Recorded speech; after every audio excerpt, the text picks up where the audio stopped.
Well, we added this part to this event, which we started, I think, one and a half years ago.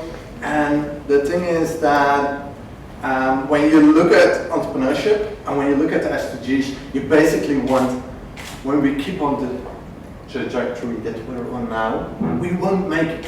We won't make it to reach these SDGs. So, and the one thing we wanted to add to these, basically these great lectures by professors and by great researchers, where also the entrepreneurs come to visit us and give us the real life examples, is to give you kind of a sense of what that magic is that technology can do.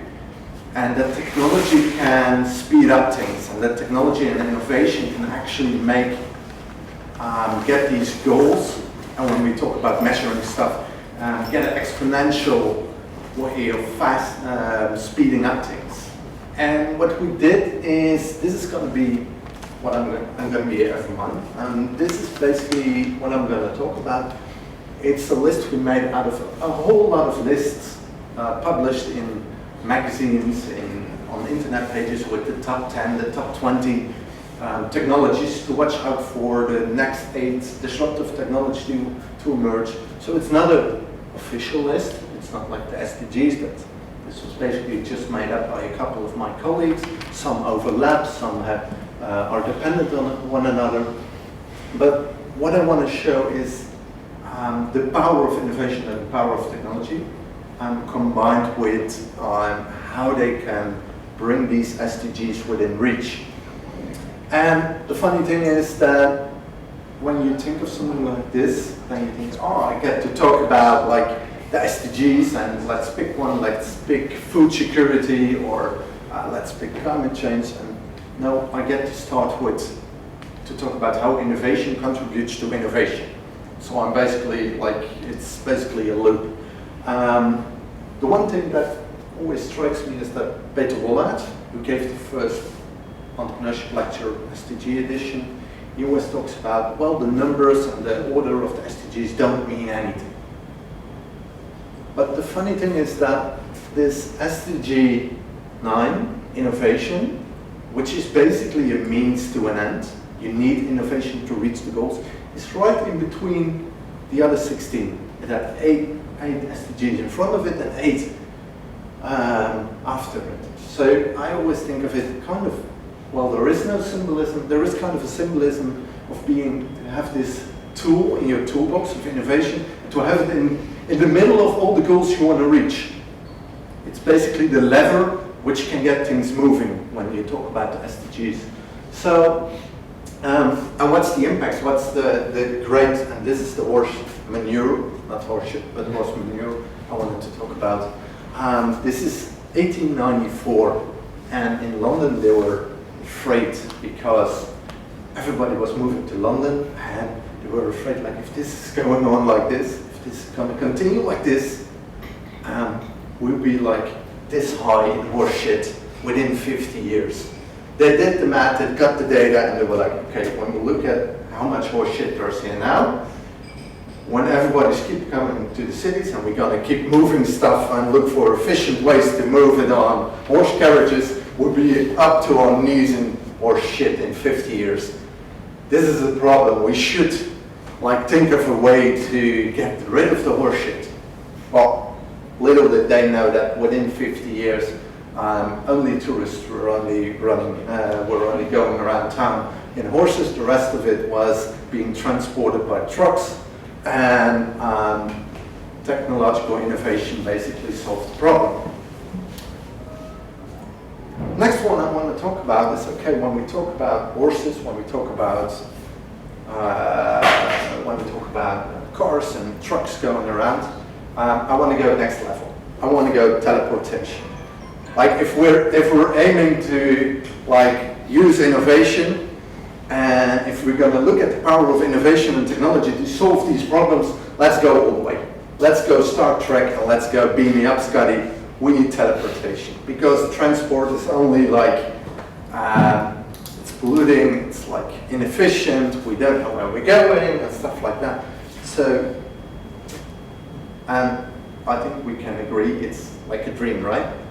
When you look it up, there are some serious pieces being written about teleportation. Like, is it even like the religious people who say, no, we shouldn't want this because you break down a living being and build it up again? Is it ethical? What do you do with it?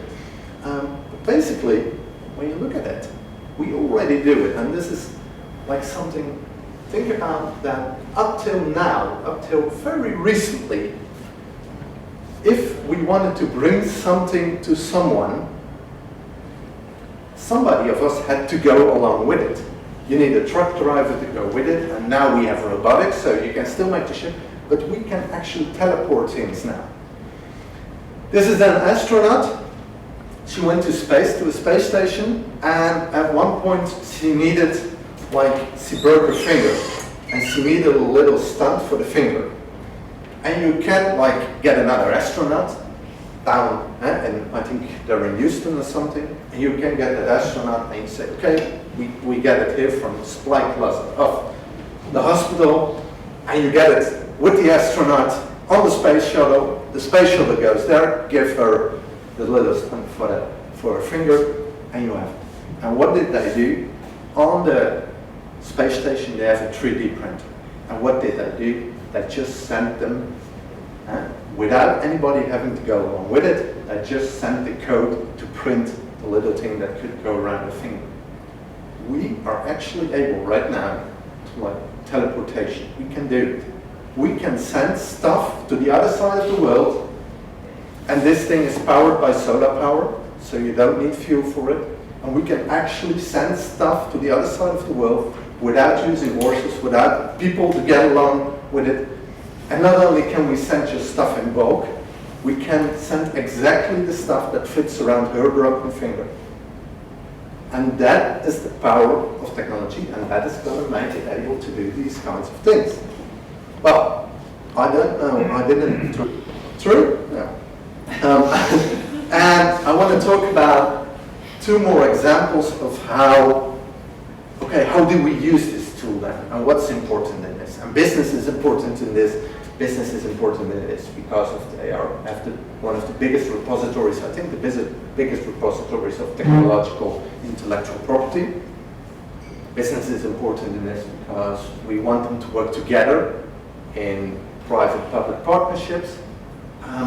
But I wouldn't work for the university if I wouldn't say that one of the most important tools we have to reach this goal and to make sure that innovation, industry and infrastructure is enabling to reach the other goals.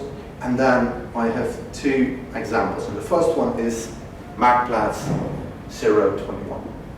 And this is a place where youth can come together in Amsterdam, in the libraries, where they can experiment with these 3D printers to experience this power of what it can do, to learn how to program. And I think if you invest in that, then you can also teach children to look in and to learn how to see and to recognize this value technology can create. So this is one part of what I think we need to do and invest in to really reach this goal. And the other one is if this is for children, I want to give a little bit of a shout out to this one. It's the D Lab in Amsterdam, the demonstrator lab in Amsterdam, which is basically the same thing as in the library, which is for 12-year-olds. This is for undergraduates and graduates who have this idea and want to look is it feasible? Is it feasible for me to do this? Can I 3D print this? Can I use this technology to make this product? And my advice would be for all the entrepreneurs in this room, but especially for everybody with a non-technological, non-engineering background, go and look for somebody who has access to these labs or can help you with these labs, and go and experience the added value that technology can give you when you're, for example, starting a startup in healthcare, a startup in fashion, or a startup in infrastructure. Technology can help you, and there are places now right now, this is one of them, where you can experience this value. So that was what I wanted to do, and this is what I want to continue doing over the next, every month, to talk about how this kind of innovation can contribute to these goals. Thank you.